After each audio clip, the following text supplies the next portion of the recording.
Hi guys, hope you all are good. So guys, आज मैं आपको अपने इस होम मेड रेजिस्टेंस बैंड से 5 बैक एक्सरसाइजेस बताऊंगा गाइस, जो आपके बैक मसल के लिए बहुत इफेक्टिव है। सो गाइस, अगर आप भी इस तरह का होम मेड रेजिस्टेंस बैंड घर में बनाना चाहते हैं तो उसका लिंक मैंने डिस्क्रिप्शन में दिया हुआ है, आप चेक कर सकते हैं। एंड गाइस, वर्कआउट स्टार्ट करने से पहले मैं आपसे रिक्वेस्ट करूँगा कि अगर आपने अभी तक मेरा चैनल सब्सक्राइब नहीं किया तो काइंडली मेरे चैनल को सब्सक्राइब कर लें। तो चलिए अब हम अपना वर्कआउट स्टार्ट करते हैं। गाइस, फर्स्ट एक्सरसाइज है हमारी late pull down.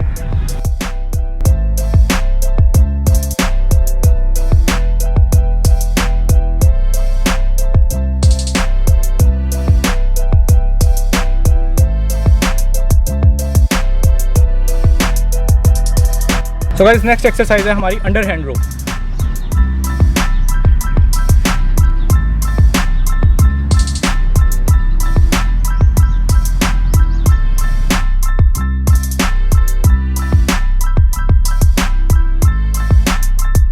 So guys, next exercise है हमारी हाई रो।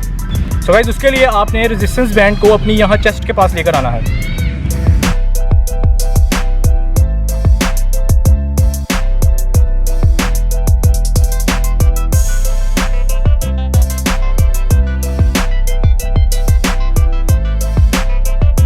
तो गाइस, नेक्स्ट एक्सरसाइज है हमारी बेंट ओवर रो।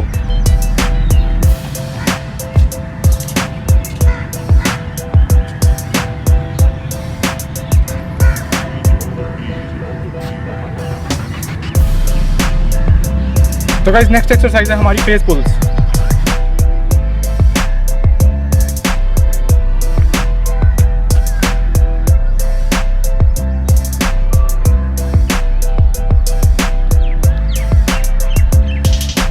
तो गाइस, ये था हमारा आज का बैक वर्कआउट। और गाइस, आपने देखा कि हम इस रेजिस्टेंस बैंड के साथ इजीली ये वर्कआउट कर सकते हैं। तो गाइस, अगर आप भी इस तरह का रेजिस्टेंस बैंड घर में बनाना चाहते हैं तो उसका लिंक मैंने डिस्क्रिप्शन में दिया हुआ है, आप चेक कर सकते हैं। एंड गाइस, अगर आपको वर्कआउट अच्छा लगा है तो काइंडली मेरी वीडियो को लाइक कीजिए और चैनल को सब्सक्राइब कीजिए और अपने फ्रेंड्स के साथ शेयर कीजिए। And I will see you guys in the next video. Bye bye.